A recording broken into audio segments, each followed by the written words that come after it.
నమస్కారం. వార్తలకు స్వాగతం. ముందుగా ముఖ్యాంశాలు. పెద్దాపురంలో స్వచ్ఛంద్ర స్వర్ణాంద కార్యక్రమంలో పాల్గొన్న ముఖ్యమంత్రి శ్రీ నారా చంద్రబాబు నాయుడు. ఈ సందర్భంగా ప్రసంగం.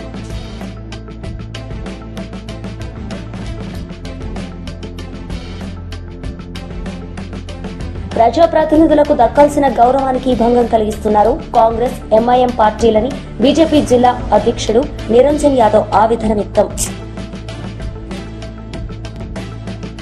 పెద్దాపురంలో స్వచ్ఛంద్ర స్వర్ణాంద కార్యక్రమంలో పాల్గొన్న ముఖ్యమంత్రి శ్రీ నారా చంద్రబాబు నాయుడు. ఈ సందర్భంగా ఆయన ప్రసంగించారు. చూస్తే ఎక్కడికక్కడ ఈ చెత్త ఇవన్నీ కనీసం మనం వాడినటువంటి మురుగు నీరు కూడా బయట పోనీయకుండా మన ఇంటి ముందరనే ఉండడం, అక్కడ పురుగులు ఇవన్నీ తయారు కావడం, దీంతో అనేక అంటువ్యాధులు వచ్చి చాలా ఇబ్బందులు వచ్చే పరిస్థితి వచ్చింది. పోయిన గవర్నమెంట్ మీరు చూశారు, చెత్త మీద పన్నేశారు కానీ చెత్త కూడా తీలే. మామూలుగా 85 లక్షల మెట్రిక్ టన్నులు చెత్త అన్ని టౌన్స్ లో పరేసి మున్సిపాలిటీని చెత్త చేసి వదిలిపెట్టారు. ఈరోజు ఈ ప్రభుత్వం ఒకటే ఆలోచించాం. మా మంత్రికి చెప్పాను, మా డిపార్ట్మెంట్ చెప్పాను, అక్టోబర్ 2వ తారీఖు నాటికి 85 లక్షల చెత్త చెదారం ఏదైతే మున్సిపాలిటీస్ లో ఉందో అన్ని క్లీన్ చేసే బాధ్యత వాళ్ళకి అప్పచెప్పాం. తప్పకుండా 100% జయప్రదం అవుతుందని చెప్పి మీ అందరికీ హామీ ఇస్తున్నా. నేను ఎన్నోసార్లు మీకు చెప్పాం, నేను మా మిత్రుడు పవన్ కళ్యాణ్ గారు జనసేన, తెలుగుదేశం, బీజేపీ కలిసి ఎన్నికల ముందు ఒక ప్రణాళిక తయారు చేసుకొని మీ దగ్గరికి వచ్చాం. రాష్ట్రం మొత్తం చెత్త చెత్త అయిపోయింది. రాష్ట్రాన్ని విధ్వంసం చేశారు, కుక్కలు చింపిన విస్తరి చేశారు, అతలాకుతలం చేశారు, ఎవరికి కూడా ఆనందం లేకుండా చేశారు. మాట్లాడితే కొట్టడం, పోలీస్ కేసులు పెట్టడం, చాలా అరాచకాన్ని సృష్టించారు. మళ్లీ మేము వస్తాం, రాష్ట్రాన్ని పునర్నిర్మాణం చేసి మీ జీవితాల్లో వెలుగు తీసుకొస్తామని ఆ రోజే చెప్పామని మీ అందరికీ విజ్ఞప్తి చేస్తున్నా. అందులో భాగంగానే ఒక పక్క సంక్షేమం, ఇంకొక పక్క అభివృద్ధి, ఈ రెండు కావాలంటే సుపరిపాలన, ఇవన్నీ కూడా పెట్టుకొని ఒక స్పష్టమైన ఆలోచన, ఎక్కడా డైవర్షన్ లేదు. నేను ఒకటే చెప్పాను, స్వర్ణాంధ్రప్రదేశ్ ఒక విజన్ తయారు చేశాను. 2047కి మీ అందరికీ ఆదాయం పెరగాలి, ఆరోగ్యంగా ఉండాలి, మీరందరూ ఆనందంగా ఉండాలి, మీ ముఖాల్లో ఆనందం చూడాలని నాకు ఏకైక కోరిక. ఇది సాధించి తీరతామని మరొక్కసారి మీ అందరికీ విజ్ఞప్తి చేస్తున్నా. అయితే ఇక్కడికి వచ్చినప్పుడు నేను మన గ్రామాలన్నీ కూడా పరిశుభ్రంగా ఉండాలి, మన ఆలోచనలు కూడా పరిశుభ్రంగా ఉండాలి, స్వచ్ఛంగా ఉండాలి. నాకెప్పుడు ఈస్ట్ గోదావరి జిల్లాకు వస్తే, పాత ఈస్ట్ గోదావరి జిల్లా, అందరికంటే మంచి మనసున్న వ్యక్తులు ఈ జిల్లాలో ఉన్నారని చెప్పి కూడా నేను మీకు తెలియజేస్తున్నా. ఇప్పుడే చిన్నరాజప్ప గారి ఉపన్యాసం విన్నారు, గట్టిగా కూడా మాట్లాడు అంటే మాటల్లో కూడా సౌమ్యం గడపడే జిల్లా, ఏకైక జిల్లా ఈ ఈస్ట్ గోదావరి జిల్లా అని చెప్పి మరొకసారి తెలియజేస్తున్నా. మంచి మనసు ఉండేవాళ్లు. అలాంటి ఈ జిల్లాలో కూడా రౌడీజం జరిగింది. అవన్నీ గడచిన చరిత్ర. అయితే ఈరోజు నేను ఆలోచించింది, ముందు ఇక్కడి నుంచి ప్రారంభమై చెత్తని ఏ విధంగా సంపద చేయొచ్చునో ఆలోచిస్తున్నాం. అనేక మార్గాలున్నాయి. ఇంటి దగ్గరనే చెత్త నుంచి కాంపోస్ట్ తయారు చేయడం, అదే మరి ఒకేసారి వాడే ప్లాస్టిక్ నిషేధం చేయడం, ఈ వేస్ట్ ని ఏ విధంగా మేనేజ్ చేయాలో రీసైక్లింగ్ పంపేయడం, ఇవన్నిటికీ ఒక ఆలోచన విధానాన్ని తీసుకొచ్చాం. ఈ రోజే నేను వెళ్ళాను, ఇక్కడ ఒక వెహికల్ కూడా పంపిస్తున్నాం. ఆ వెహికల్లో మీ ఇంట్లో ప్లాస్టిక్ కానీ అదే మరిగా ఈ వేస్ట్ కానీ లేకపోతే అనేక రకాలైన పాత వస్తువులుంటే అవన్నీ ఒక రేటు వారిగా ఇచ్చి వాళ్ళు అవన్నీ తీసుకుని మీకు ఏ వస్తువులు కావాలన్నా అక్కడికక్కడే దాన్ని ధరగట్టి మీకు ఇచ్చే పరిస్థితికి వస్తున్నారు. అంటే మీరు ఒకప్పుడు మీ ఇంట్లో దోచుకునేవారు, ఈ ప్రభుత్వం మీ ఇంట్లో వేస్ట్ ను కూడా 10 రూపాయలు ఇచ్చే మార్గం చూపిస్తుందని మీ అందరికీ విజ్ఞప్తి చేస్తున్నా. అది గడిచిన ప్రభుత్వానికి ఈ ప్రభుత్వానికి తేడా.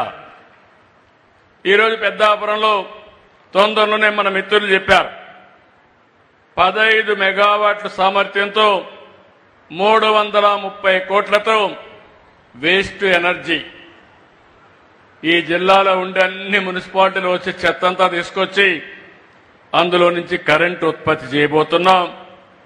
కరెక్ట్ గా ఈ రోజు నుంచి 18 నెలల్లో పూర్తి చేయాలని ఆదేశాలు ఇచ్చాం. మన వాళ్ళు 2 ఏళ్లు అంటున్నారు కానీ నేను 18 నెలల్లోనే పూర్తి చేయాలని. మాజీ మంత్రి బొత్స సత్యనారాయణ మీడియా సమావేశం నిర్వహించారు. ఈ సందర్భంగా పలు అంశాలపై ఆయన మాట్లాడారు. అవకాశం వరకు దోచుకునేస్తారు, పెద్ద స్థాయి నుంచి కింద స్థాయి వరకు ఉదాహరణలతో కలిపి చెప్తున్నా దాని మీద ఎంక్వైరీ లేదు, దాని మీద విచారం లేదు. ఇలా అనేస్తాం అంతే, పోతే పోనీ. రాష్ట్ర ప్రజలందరినీ గమనించమని కోరుతున్నాం. ఈ ప్రభుత్వం తాలూకా వ్యవహార శైలి ఎలాగుందో, పరిపాలన విధానం ఎలాగుందో,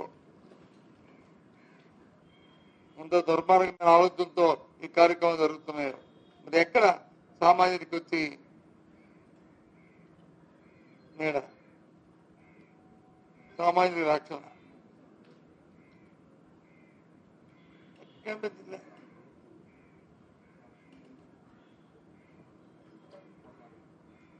ప్రభుత్వంలో ఒక ఎస్ఓపి ఉంటుంది, బిజినెస్ రూల్స్ ఉంటాయి. ఎవరు ఏ పనికి వచ్చి దాన్ని జీవో ఇవ్వాలి, లేకపోతే ఒక ఆర్డర్స్ ఇవ్వాలి, ఏ కార్యక్రమాన్ని ఎవరు చేయాలి, ఎవరి పరిధిలో ఏ స్థాయిలో ఆ పరిధిలో చేయాలి, అది జిల్లాధికారులు చేయాలా, లేకపోతే రాష్ట్రంలో సెక్రటరీ చేయాలా, లేదు మంత్రుల్లో దానిలో అది చేయాలా, లేదా ముఖ్యమంత్రి కార్యాలయం చేయాలా అని బిజినెస్ రూల్స్ ఉంటాయి.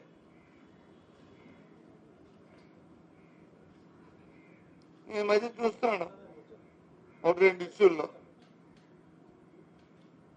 మేము ఎంక్వైరీ చేస్తాం. ఎంక్వైరీ చేయడం నాన్ సెన్స్.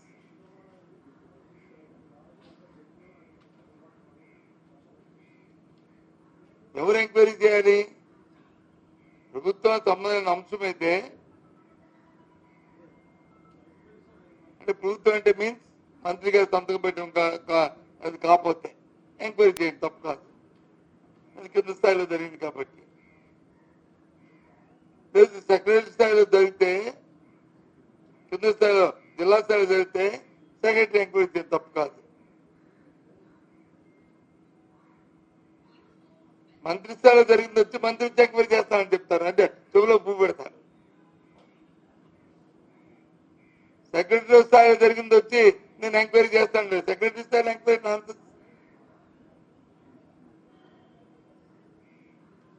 జిల్లా కలెక్టర్ స్థాయిలో జరిగింది వచ్చి జిల్లా కలెక్టర్ ఎంక్వైరీ చేస్తా ఉంటాడు, ఆయన సంతకం పెడితే ఆయన ఎంక్వైరీ చేస్తా ఉంటాడు. ఏ ఒక్కరి మీద ఈ 14 నెలల కాలంలో ఈ వచ్చిన ఆరోపణలు ఎవరి మీద ఒక్కరి మీద చర్య తీసుకున్నారా చెప్పండి. ఎవరిని మీద పెడదామని, ఎవరు ఇంకా దోచు తినేద్దామని మీకు సిగ్గు అనిపించట్లేదు, మీకు బాధ అనిపించట్లేదు ఈ కార్యక్రమాలకి. ఇంకా పేదవాళ్ళ గురించి చెప్తే ఓ గొప్ప చెప్తారు. నిన్న మొన్న బతుకులో చూస్తున్నాం, ఎక్కడెక్కడే ఈ ధర్నాలు, ఎక్కడెక్కడే రిప్రజెంటేషన్, ఎవరు వికలాంగులు పాపం వాళ్ళ మీద వచ్చి వాళ్ళకి ఇచ్చిన డిజేబుల్ పెన్షన్ లో ఎంక్వైరీ జరుగుతుంది. ఎంక్వైరీ అర్హులు లేని వాళ్ళు తీస్తే అర్హులు తీసుకుంటే మాకు అభ్యంతరం లేదు. కానీ అర్హుతున్న తీస్తే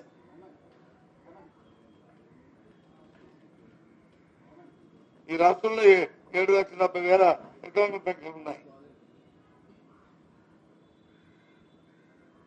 నిన్న వచ్చి నోటీస్ ఇచ్చారు. ఇస్తూ ఏమి ఇచ్చారు? నోటీసులో నేను రద్దు చేస్తాం ఇచ్చారు. ఇగో నీ ఎంక్వైరీకి ఇస్తూ మీరు వెళ్ళి మళ్ళీ పెట్టుకోమని దాంట్లో రాయొచ్చు కదా. ఇగో నీ తాలూకా చేస్తాము ఇంత వచ్చింది, నువ్వు వెరిఫై చేసుకొని నువ్వు దరఖాస్తు మళ్ళీ వెరిఫై చేసుకుని పెడితే నీకు ఉంటుంది, లేకపోతే లేదు.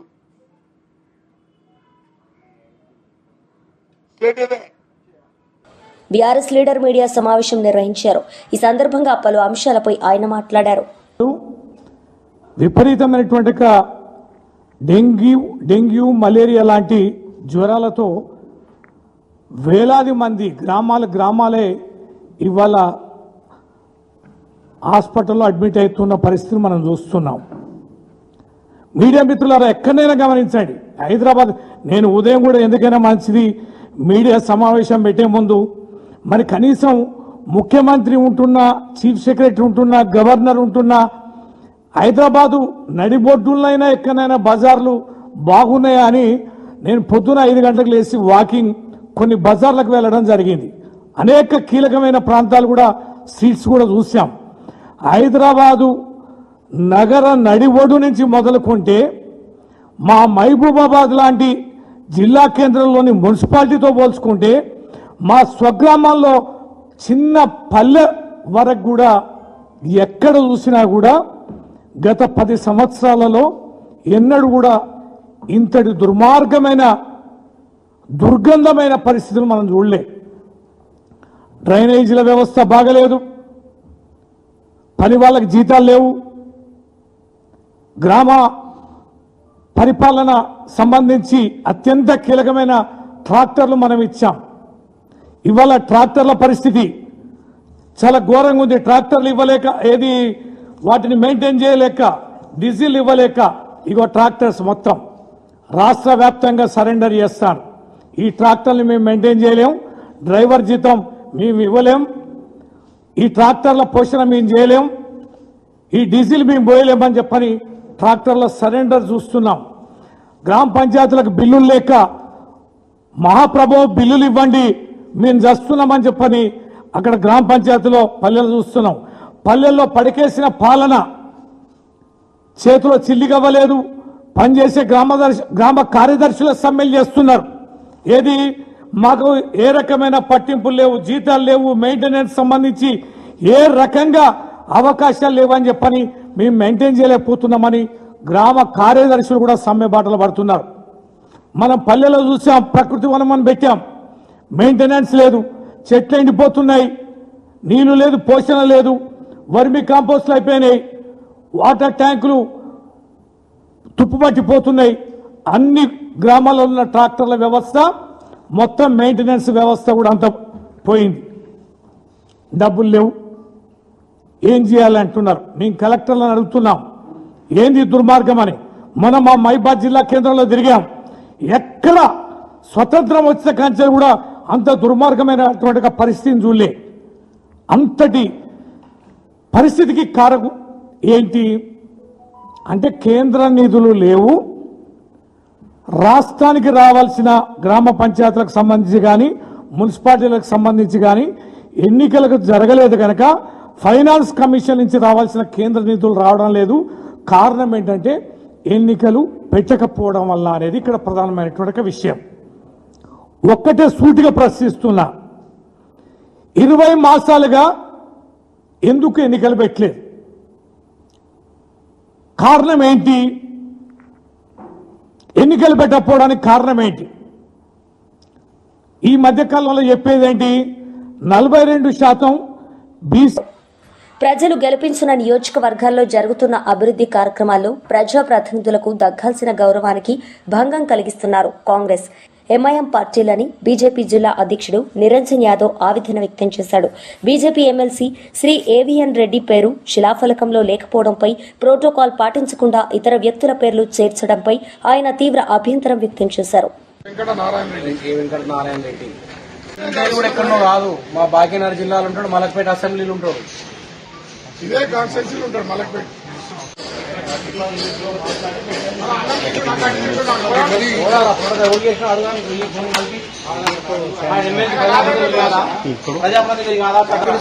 ఇద్దరు ఎంఐఎం పెట్టిస్తారు. బీజేపీ ఎందుకు పెట్టారు?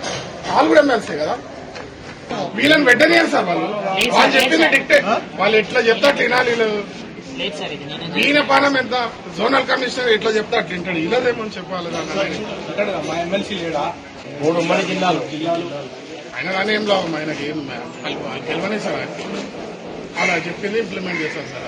అక్కడ ఇద్దరు ఎంఐఎం ఎమ్మెల్సీలు ఉంటారు, మా బీజేపీ ఎమ్మెల్సీ ఉన్నాడా? నీకు సార్ తరీకా మాట్లాడతారా సార్? నేను మాట్లాడతా సార్ ఏం లేదు, ఇంట్లోకి రా,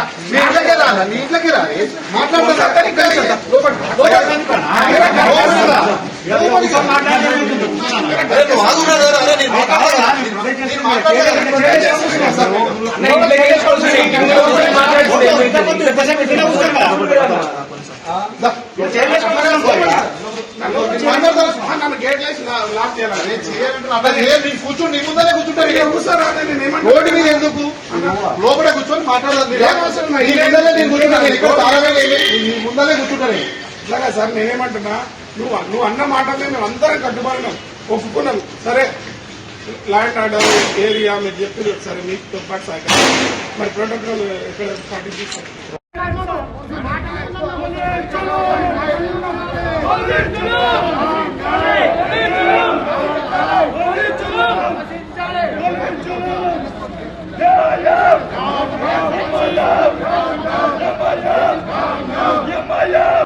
మాజీ మంత్రి మేరుగు నాగార్జున మీడియా సమావేశం నిర్వహించారు. ఈ సందర్భంగా పలు అంశాలపై ఆయన మాట్లాడారు. తీసివేయాలనే ఒక కుట్రతోనే ఈ కార్యక్రమం జరుగుతూ ఉంది.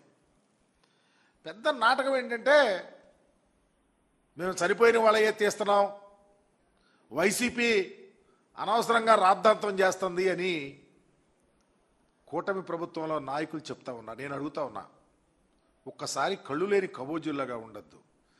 రాష్ట్రం యావత్తు ఈరోజు వికలాంగులు, దివ్యాంగులు రోడ్ల మీదకి వచ్చే హర్తనాదాలు మీకు వినిపిస్తలేదా అని అడుగుతా ఉన్నాం. వారు మా పరిస్థితి ఏంటి, మాకు సర్టిఫికేట్ ఉంది, మాకు ఇదివరకు సర్టిఫికేట్ వచ్చింది, ఆ సర్టిఫికేట్తో మేము ఈరోజు అనాదిగా మేము పెన్షన్లు పొందుతూ ఉంటే అప్పళంగా ఈరోజు పెన్షన్లు ఆపేస్తే మా పరిస్థితి ఏందని చెప్పేసి ఆ రోదనలు వింటే మీకు అర్థమవుతుంది. మా ప్రభుత్వంలో దగ్గర 66 లక్షలకు పైబడి మేము పెన్షన్లు ఇచ్చాం.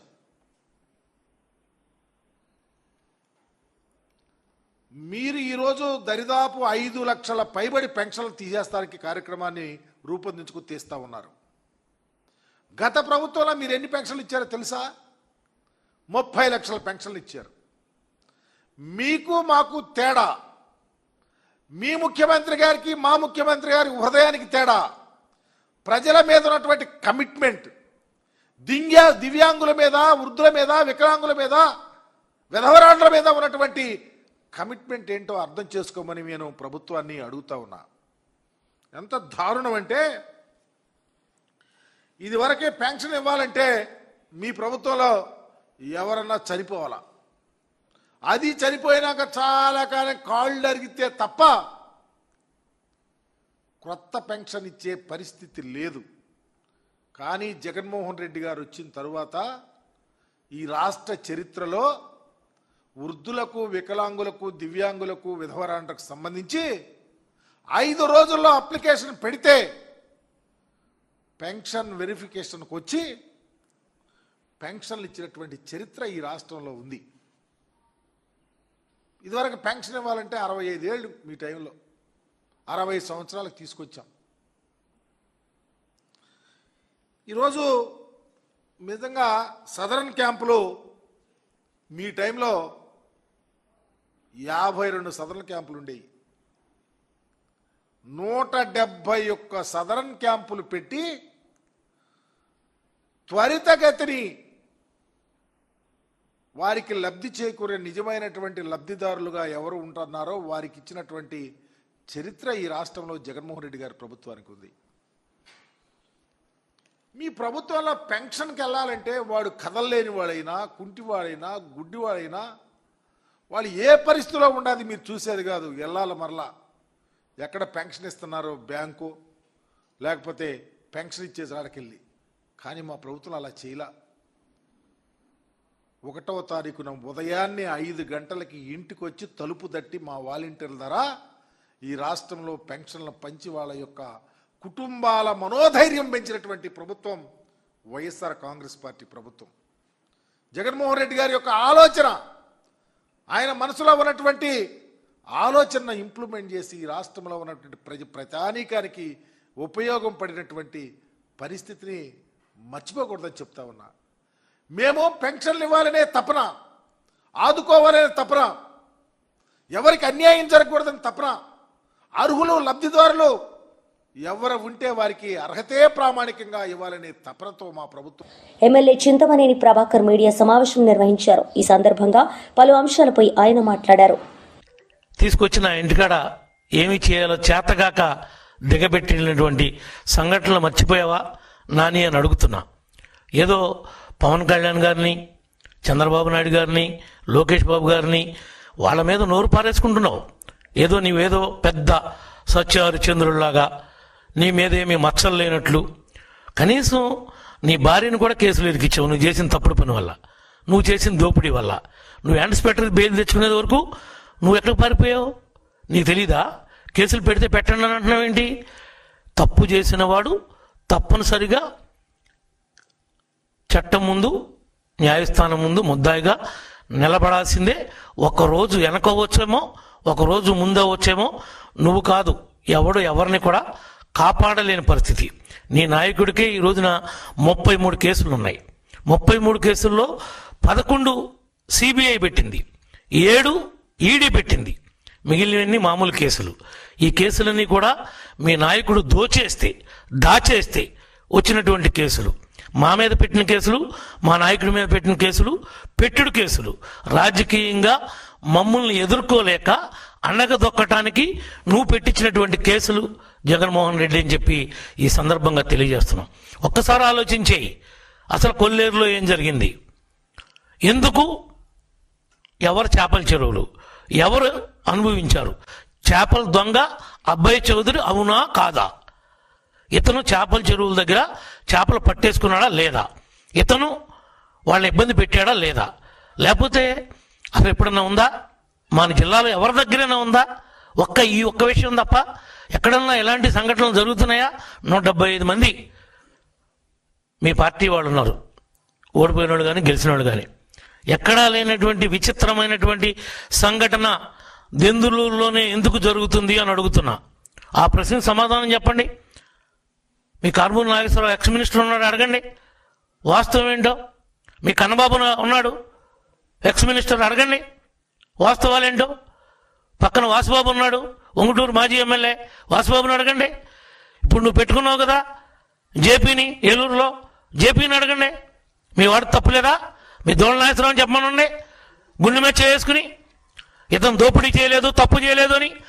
తప్పు చేయనప్పుడు వాడి నాయనొచ్చి పెద్ద మనుషుల దగ్గరికి వెళ్ళి 2 లెంపులు వేసుకున్నాడా లేదా? ఎందుకు లెంపులు వేసుకోవాల్సి వచ్చింది? ఇప్పుడు ఒకరు మాట్లాడేంటి? మీ నాయన పెద్ద మనుషుల దగ్గరికి వెళ్ళి మమ్మల్ని రక్షించండి, మమ్మల్ని కాపాడండి, తప్పు చేశాం, మేము ఆ డబ్బులు కట్టేసుకుంటాం అని లెంపులు ఎందుకు వేసుకున్నాడు అని అడుగుతున్నాం. ఒక్కడ సమాధానం చెప్పడు. మీ లెక్కలు తెలుస్తూ ఉంటాడు. ఇది సంస్కృతి పద్ధతి కాదంటాడు. మాకేంటి? మేమేమన్నా అమ్మవారు? మాకు ఇవ్వాలా ఎవడన్నా డబ్బులు?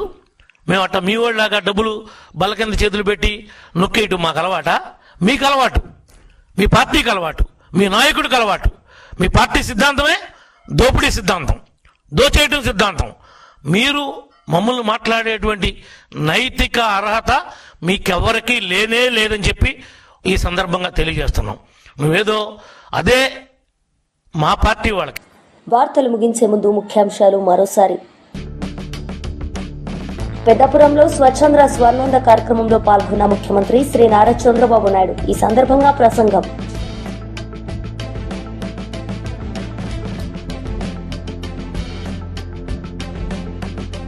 ప్రజాప్రతినిధులకు దక్కాల్సిన గౌరవానికి భంగం కలిగిస్తున్నారు కాంగ్రెస్, ఎంఐఎం పార్టీలని బీజేపీ జిల్లా అధ్యక్షుడు నిరంజన్ యాదవ్ ఆవేదన వ్యక్తం. ఈ వార్తలు ఇంతటితో సమాప్తం. తిరిగి ప్రసారమయ్యే వార్తల్లో మళ్ళీ కలుద్దాం. అంతవరకు సెలవు. నమస్తే.